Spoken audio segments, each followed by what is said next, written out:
Hello friends, good evening everyone. Welcome back to my channel. कैसे हो आप सभी? I hope all of you are good and also your studies are also going well.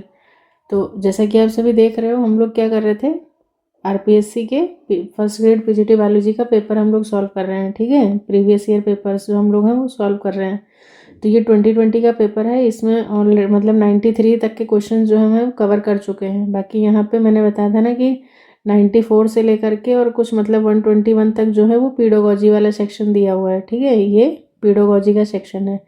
तो ये questions बस मैं तुम्हें एक बार ऐसे सरसरी निगाह से दिखा देती हूँ ताकि तुम्हें थोड़ा सा आइडिया लग जाए। फिर उसके बाद हम बाकी यहाँ पे जो हमारे बायो वाला पोर्शन है मतलब 122 से लेकर के जो 150 तक के क्वेश्चन हैं, इनको हम आज फटाफट कवर करने वाले हैं। ठीक है, तो एक बार आप मतलब आराम से इसको देख लो। आई होप विजिबिलिटी क्लियर होगी। जिन स्टूडेंट्स को नीड है वो आराम से इसको पॉज करके और इसका स्क्रीनशॉट वगैरह मतलब ले सकते हैं अगर तुम्हें नीड है तो।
तो फाइनली ये आपके मतलब 30 क्वेश्चंस जो हैं वो पेडागोजी के यहाँ पे कंप्लीट होते हैं। अब नेक्स्ट हम 122 से अपने बायो के क्वेश्चंस देखेंगे। तो यहाँ से फिर से हमारे बायो के क्वेश्चन स्टार्ट हो जाते हैं। ठीक है, जैसे सबसे पहला क्वेश्चन कह रहा है 122, which of the following does not have cell wall. इसमें से बताना है कि सेल वॉल किसके पास नहीं होती है, आर्कियोबैक्टीरिया, साइनोबैक्टीरिया, माइकोप्लाज्मा या नॉस्टॉक। तो हमारा आंसर जो है वो क्या हो जाएगा, माइकोप्लाज्मा आ जाएगा। Next question number 123, which of the following stages bear sex organs in mosses. Mosses में दो स्टेजेस होती हैं, एक प्रोटोनीमा होती है, एक लीफी स्टेज होती है। तो जो प्रोटोनीमा है वो काफ़ी प्रिमिटिव होता है, वहाँ पे मतलब सेक्स ऑर्गन जैसा कुछ नहीं होता है। जो लीफी स्टेज होती है यहीं पे आपको क्या देखने को मिल जाएगा, सेक्स ऑर्गन्स देखने को मिल जाते हैं। नेक्स्ट क्वेश्चन नंबर 124 कह रहा है कि ब्रैकेट फंजाई, ब्रैकेट फंजाई जो है इंक्लूडेड इन कौन सी क्लास में आता है। तो ब्रैकेट फंजाई किसको बोलते हैं हम लोग, बेसिडियोमाइसिटीज को बोलते हैं। ठीक है, 24 का सेकेंड ऑप्शन हो जाएगा। Next question number 125, which of the following algae stores food as floridean starch. Floridean starch जो है वो किस एल्गी का वो है, तो वो रेड एल्गी का हो जाएगा, रोडोफाइसी का हो जाएगा। 126 है, विच of the following is not correctly matched. बताना है, इक्विसिटम मोनोकॉट है नहीं, इक्विसिटम किस में आता है, टेरिडोफाइटा में आ जाएगा। सिलेजिनेला टेरिडो है, फ्यूनेरिया मॉस है, laminarium. Number 127, in which of the following male and female gametophytes do not have an independent free living existence। मतलब दोनों एक दूसरे पे क्या होते हैं, डिपेंड होते हैं। तो मॉस, लिवरवॉर्ट, टेरिडो नहीं होगा, इसका आंसर क्या हो जाएगा आपका, जिम्नोस्पर्म आ जाएगा।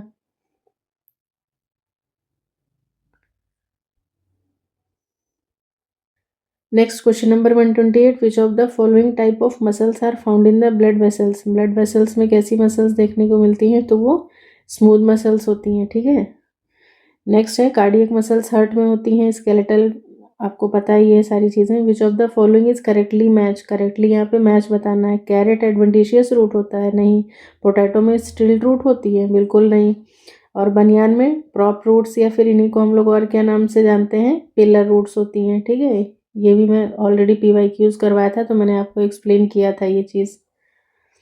और मतलब स्वीट पोटैटो जो है वो टैप रूट नहीं होता है, वो क्या होता है, एडवेंटिशियस रूट्स होती हैं। तो फोर्थ ऑप्शन भी क्या है, गलत हो जाएगा यहाँ पे। नेक्स्ट है 130th question, which of the following tissue of plant has lignified cell walls. Lignified cell walls किस में आती हैं, तो इसका आंसर हो जाएगा आपका स्क्लेरेनकाइमा। ठीक है, स्क्लेरेनकाइमेटा सेल्स जो होते हैं वो कैसे होते हैं, लिग्निफाइड सेल वॉल्स होती हैं। नेक्स्ट है 131, in which of the following cambium is present between phloem and xylem. तो सीधी सी बात है, जहाँ आपको सेकेंडरी ग्रोथ देखने को मिलेगी वहीं कैम्बियम प्रेजेंट होगा। तो आपका आंसर सिंपली क्या हो जाएगा, डाइकॉट स्टेम हो जाएगा। नेक्स्ट क्वेश्चन है 132,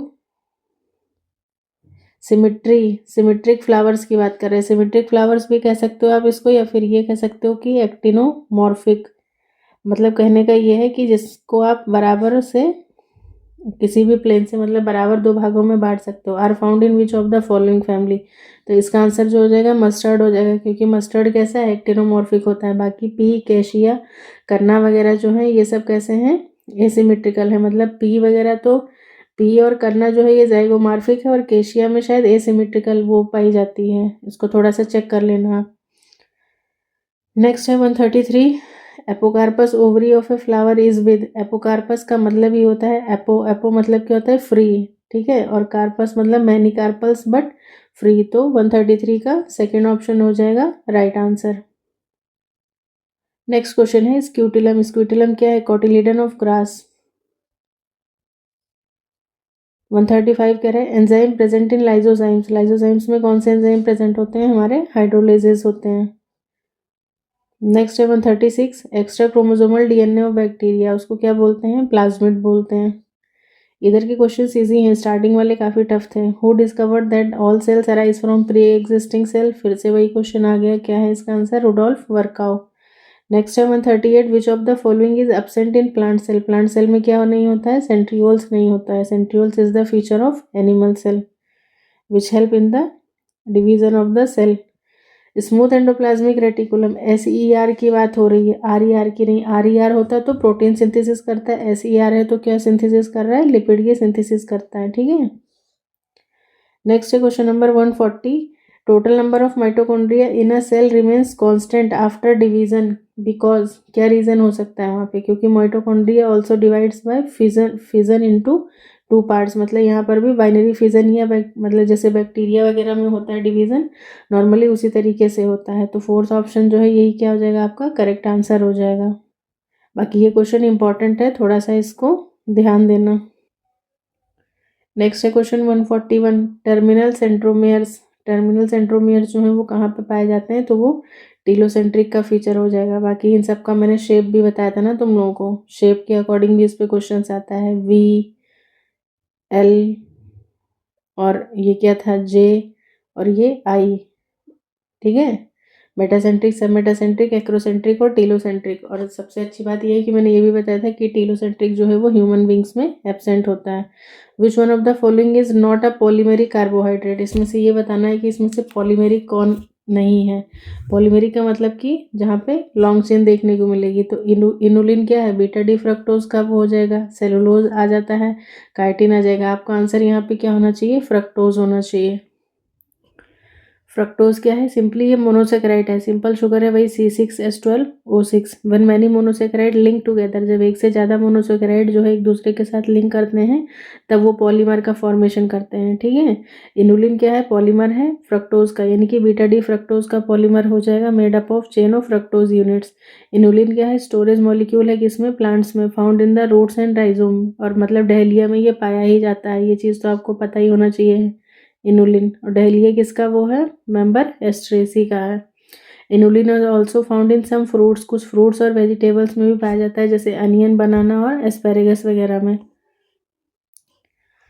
बाकी सेलुलोज क्या है, सेलुलोज भी पॉलीमर है, ग्लूकोज की रिपीटिंग यूनिट्स होता है, बीटा ग्लाइकोसिडिक बॉन्ड बनता है। मतलब बीटा क्या कह सकते हैं कि ओ ग्लाइकोसिडिक बॉन्ड जो है वो इसमें बनता है।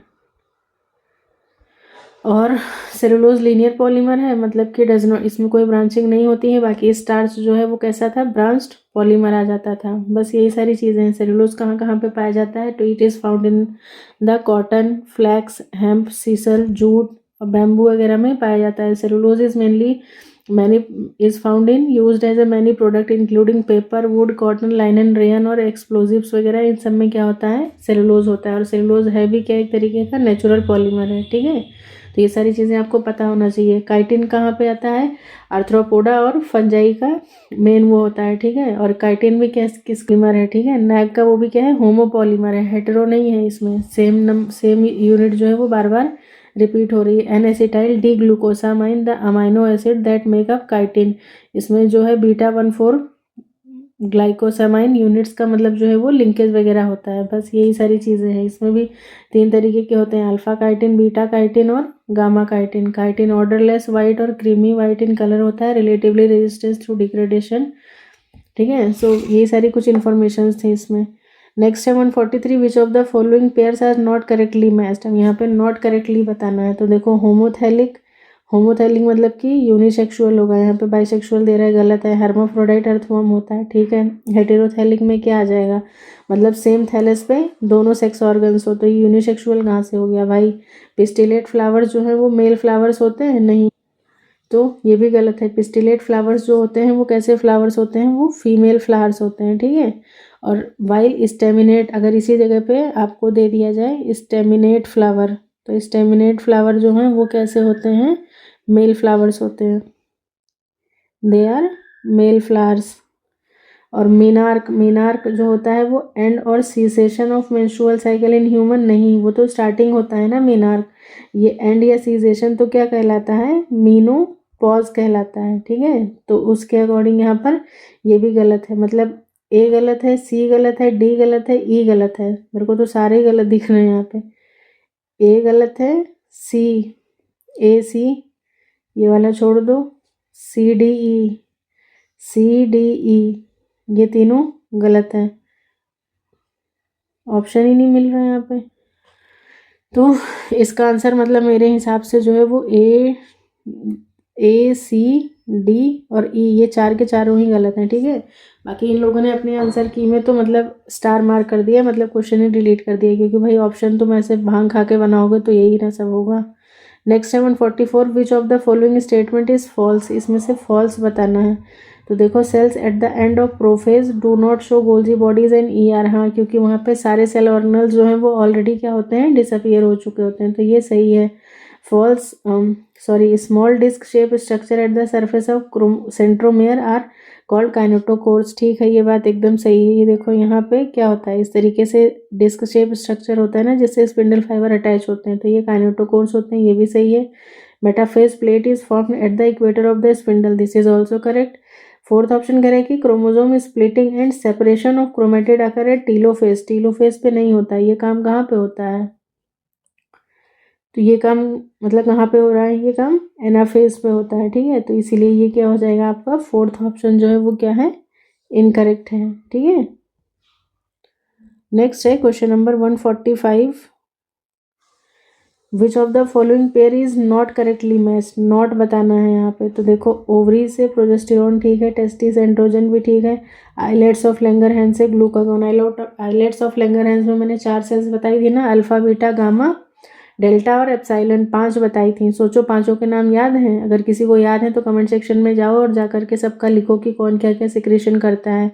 फिर ये चौथा वाला करे, atrial valve of heart secretin hormone यहाँ से रिलीज होता है, ऐसा कुछ थोड़ी ना होता है, तो ये गलत हो जाएगा फोर्थ ऑप्शन। नेक्स्ट क्वेश्चन है 146, which of the following statement is not correct, मतलब इनकरेक्ट बताना है यहाँ पे। Parathyroid hormone increases blood calcium level, ठीक है। Corticoids involve in carbohydrate metabolism are known as mineralocorticoid, नहीं, यही चीज़ गलत है। Cortisol produce anti inflammatory reaction, सही है। Catecholamines are also called as emergency hormones, this is also correct.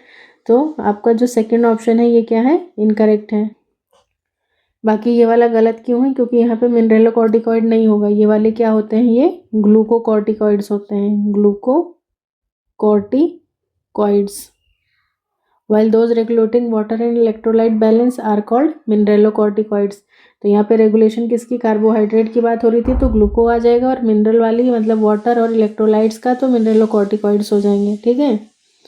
उसके बाद नेक्स्ट है question number 147, which of the following is not present in bile juice, bile juice में क्या नहीं होता है, तो बाइल जूस में जो है वो एंजाइम्स नहीं होते हैं, कोई भी डाइजेस्टिव एंजाइम नहीं होता है, बाकी सारी चीज़ें इसमें क्या है, करेक्ट हैं।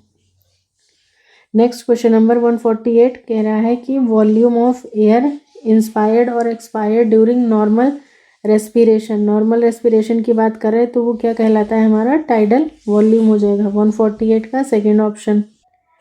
बाकी अगर बात करते हैं कि मतलब टाइडल वॉल्यूम कितना होता है, तो ये चीज़ भी हम लोग देख ही चुके थे ना, ये सारा सारा कुछ हम लोग डिटेल में पढ़ चुके हैं पहले ही। ठीक है, टाइडल वॉल्यूम 500 ml होता है, जिसमें से अगर इसको और थोड़ा सा डिटेल में जानना चाहो आप तो 350 ml, और एक आ जाता है हमारा 150 ml। 350 ml जो होता है ये होता है हमारा एल्वियोलर वॉल्यूम होता है। ठीक है, एल्वियोलर वॉल्यूम। और एनाटॉमिकल डेड स्पेस का भी कई बार क्वेश्चन पूछ लेता है, वैसे केवीएस में पूछा था एक बार ये, तो एनाटॉमिकल, ठीक है, एनाटॉमिकल डेड स्पेस में पूछेगा तो कितना, क्या लगाओगे आप आंसर, 150 ml हो जाएगा। ठीक है, ये चीज़ इंपॉर्टेंट है, इसको नोट कर लो। और बाकी इसमें जितने भी रेस्पिरेटरी वो वाले थे सारे अब तुमको याद होने चाहिए। आईआरवी इंस्पिरेटरी रिजर्व वॉल्यूम कितना होता है, 2500 से 3000 ml होता है। ठीक है, और फिर उसके बाद में आईआरवी के साथ ही अगर तुम टाइडल वॉल्यूम जोड़ दे रहे हो तो वो क्या हो जाता है, इंस्पिरेटरी रिजर्व कैपेसिटी। देखो ऐसे देख लो एक बार, आईआरवी होता है ना, आईआरवी में अगर तुमने क्या जोड़ दिया, टाइडल वॉल्यूम जोड़ दिया, तो ये क्या कहलाता है, आईआरसी कहलाता है। ठीक है, इसी तरीके से इंस्पिरेटरी एक्सपिरेटरी रिजर्व वॉल्यूम के साथ अगर तुम टाइडल वॉल्यूम जोड़ देते हो तो ये क्या कहलाता है, ईआरवी, मतलब कि inspiratory expiratory reserve capacity, sorry. ठीक है, कैपेसिटी, जब टाइडल वॉल्यूम जुड़ जाएगा तो ये किस में चेंज हो जाते हैं, कैपेसिटी में चेंज हो जाते हैं, ये चीज़ ध्यान रखना।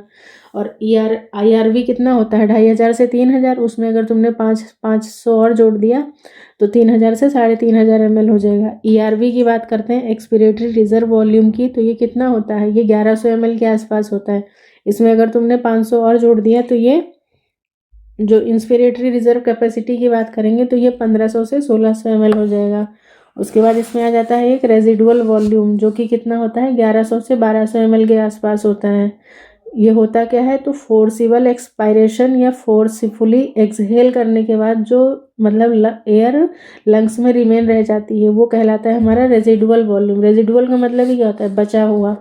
और एफआरसी अगर आपसे पूछ लेता है, ये सब इंपॉर्टेंट है इसीलिए मैं दोबारा से बता रही हूँ, एफआरसी जब पूछेगा तो आपका आंसर क्या होगा, ईआरवी प्लस आरवी। ठीक है, इंस्पिरेटरी रिजर्व वॉल्यूम, ये वाला volume plus reserve volume. Reserve volume अभी मैंने कितना, सॉरी रेजिडुअल वॉल्यूम मैंने कितना बताया, 1100 से 1200 ml। ठीक है, तो ये आ जाएगा।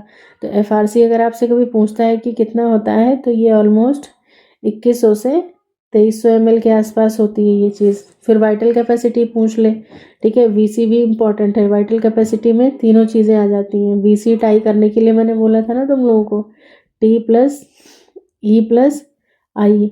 अब टी से क्या हो जाएगा, टाइडल वॉल्यूम ही हो जाएगा, ई से हमारा हो जाएगा एक एक्सपिरेटरी रिजर्व वॉल्यूम, और फिर मतलब tidal volume, expiratory reserve volume, और आई से IRV inspiratory reserve volume. Volume ही आएगा, कैपेसिटी नहीं आएगी। ठीक है, तो वीसी जो होता है ये ऑलमोस्ट कितना आ जाता है, ये होता है 4000 से लेकर के 4600 ml के आसपास होता है। ठीक है, उसके बाद एक लास्ट में आ जाता है टीएलसी, टोटल लंग कैपेसिटी। ठीक है, ये भी इंपॉर्टेंट है, इसको नोट कर लो। टीएलसी जो होता है ये होता है VC, vital capacity plus residual volume. ठीक है, वाइटल कैपेसिटी कितना है, अभी देखा हमने 4000 से 4600 ml, और ये कितना रेजिडुअल वॉल्यूम मैंने बताया था 1100 से 1200 के आसपास हो जाएगा। तो मतलब टीएलसी आपका जो है वो 5100 से 5800 ml के आसपास आ जाता है। ठीक है, ये चीज़ ध्यान रखना थोड़ा सा। तो ये कुछ इन्फॉर्मेशंस थी जो मुझे लगा कि आई थिंक इम्पॉर्टेंट है आपके लिए, इसीलिए मैंने शेयर किया। जो जो बताया वो सारा मतलब एक बार लिख लो, तुम्हें याद हो जाएगा अच्छे से। नेक्स्ट है 149, द फर्स्ट साउंड लब heard during cardiac cycle through stethoscope is associated with.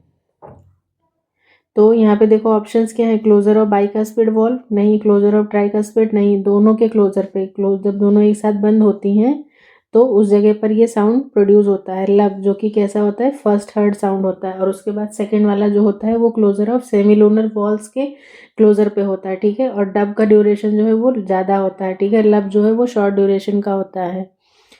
लब में है closure of atrioventricular walls. ये कई बार अगर आपको ये भी क्वेश्चन देते, लब जो है वो किसके उस पे होता है, तो आप ये भी लिख सकते हो, closure of atrioventricular valves, ठीक है। एट्रियोवेंट्रिकुलर वॉल्व्स यानी कि क्या आ जाएंगी हमारी, बाइकस्पिड वॉल्व आ जाएगी और ट्राइकस्पिड वॉल्व दोनों हो जाएंगी, ठीक है। या एट्रियोवेंट्रिकुलर वॉल्व भी अगर कभी देता है आपको तो कंफ्यूज नहीं करना है, ठीक है। ये चीज़ हो जाती है। बाकी कार्डियक साइकिल का ड्यूरेशन वगैरह तो सारी चीज़ें आपको पता ही होनी चाहिए, कितना होता है, 0.8 सेकेंड होता है। और अगर साथ में ही डब की बात कर रहा है तो डब का मैंने क्या बताया था, सेकेंड हार्ट साउंड होता है। It is produced when the aortic और पल्मनरी वॉल्स, ठीक है, यानी कि जो सेमिलुनर वॉल्स होती हैं उनके क्लोजर पे eight the end of ventricular systole, ठीक है। ये वर्ड्स मार्क कर लो, वेंट्रिकुलर सिस्टोल के एंड पे ये चीज़ होगा, ठीक है। ये वाला लब जो होता है इसको S1 कहते हैं। डब वाला जो होता है ये क्या होता है, S2, यानी कि सेकेंड वाला हो जाता है, ये सेकेंड हार्ट साउंड हो जाता है। बस बाकी अगर तुमने कार्डियक वाला चैप्टर अच्छे से पढ़ा है तो तुम्हें ये चीज़ पता ही होगी।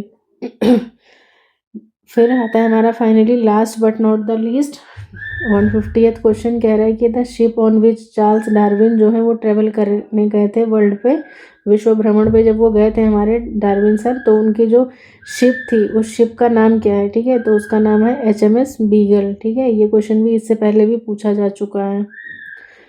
तो बस ये वही है, मतलब यहाँ पे ये पेपर हमारा कंप्लीट होता है। और बस इसके बाद एक और पेपर बचता है शायद, जो अभी 2022 में हुआ था रिसेंटली, उसको कवर करेंगे।